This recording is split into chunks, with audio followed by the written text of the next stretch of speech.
அனைவருக்கும் வணக்கம். தற்போது இஸ்ரேல் மற்றும் ஈரான் போர் தொடர்ந்து நடந்து கொண்டிருக்கிறது. ஆயுத பலத்தில் யார் சிறந்தவர் என்று தெரியாத அளவுக்கு மாறி மாறி அடித்துக் கொண்டிருக்கிறார்கள். இதில் அமெரிக்கா வேறு தீவிரமாக இறங்கப் போகிறது என்று கேள்விப்படுகிறோம். ஆனால் அமெரிக்கா வருமா வரவில்லையா என்று தெரியவில்லை. இதில் ஈரானின் சில சிறப்பான அம்சமான ஆயுதங்கள் இருக்கிறது. இஸ்ரேலை தாக்கிய ஈரானின் ஃபட்டாக் 1 இந்த ஹைப்பர்சோனிக் ஏவுகணை நிறைய சிறப்புகள் வாய்ந்தது. இஸ்ரேலின் வான் பாதுகாப்பு அதைவிட சிறந்தது. ஆனால் அந்த வான் பாதுகாப்பையும் மீறி தன்னுடைய ஹைப்பர்சோனிக் ஏவுகணையின் மூலம் தாக்குதல் நடத்திட்டு உலகளவில் பெரும் கவனத்தை பெற்றுள்ளது. இஸ்ரேல் ஈரான் மாறி மாறி தாக்குகின்றது.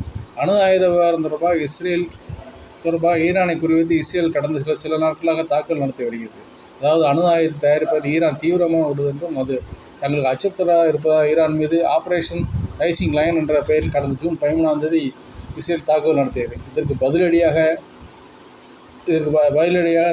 இஸ்ரேல் மீது ஈரானும் தாக்குதல் நடத்தியது. தற்போது இரு நாடுகளும் மாறி மாறி தாக்குதல் ஈடுபட்டு வருகின்றன. ஆனால் இங்கு நாளுக்கு நாள் போர் பதற்றம் அதிகரித்து வருகிறது. இந்த தாக்குதலில் ஈரானின் முக்கிய தளபதியில் கொல்லப்பட்டுள்ளனர். இதற்கிடையே அமெரிக்கா தெஹ்ரானில் உள்ள பொதுமக்களை விரைவில் வெளியேறுமாறு எச்சரித்துள்ளது. மேலும் ஈரானின் உச்சபட்ச தலைவர் அலி கமேனி சரணடைய வேண்டும் என அமெரிக்க அதிபர் எச்சரித்திருந்தார். ஆனால் அலி கமேனியோ சரணடைய மாட்டோம், அமெரிக்கா இதில் தலையிட்டால் அதற்கும் சேர்த்து பதிலடி கொடுக்கும், போர் தொடங்கிவிட்டு என பதிலடி கொடுத்திருந்தார். இதனால் அங்கே உச்சக்கட்ட பதட்டம் நிலவுகிறது. இந்த நிலையில் இஸ்ரேலின் வான் பாதுகாப்பு அமைப்பை மீறியும் ஈரான் தன்னுடைய ஹைப்பர்சோனிக் ஏவுகணைகளும் தாக்குதல் நடத்தியிருப்பது உலக அளவில் பெரும் கவனத்தை பெற்றுள்ளது.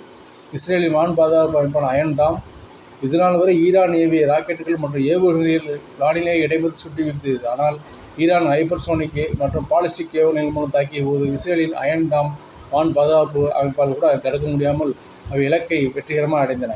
ஜெருசலேமுக்கு எதிராக ஈரான் ஹைப்பர்சோனிக் ஏவுகணைகளை பயன்படுத்துவது இது முதல் முறை அல்ல. அக்டோபர் 1, 2024 அன்று ஜெருசலேமுக்கு எதிரான அதன் ஆபரேஷன் ட்ரூ ப்ராமிஸ் 2 என்ற இஸ்ரேலை தாக்க ஈரான் டஜன் கணக்கான ஃபட்டாக் 1 ஏவுகணைகளை பயன்படுத்தியுள்ளது. இருப்பினும் தற்போதைய தாக்குதலின் போது இது கவனம் பெற்றுள்ளது. ஹைப்பர்சோனிக் ஏவுகணை என்றால் என்ன? ஹைப்பர்சோனிக் என்கின்ற சொல் பெரும்பாலும் அதன் கிளைடு வாகனங்கள் மற்றும் குரூஸ் ஏவுகணைகள் குறிக்க பயன்படுத்தப்படுகிறது. ஹைப்பர்சோனிக் ஏவுகணைகள் மேக் 5 பயணிக்கின்றன.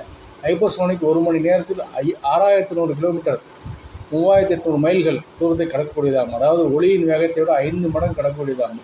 எனவே அதனை கண்டறிந்து இடைமறித்து தாக்க வேண்டும்.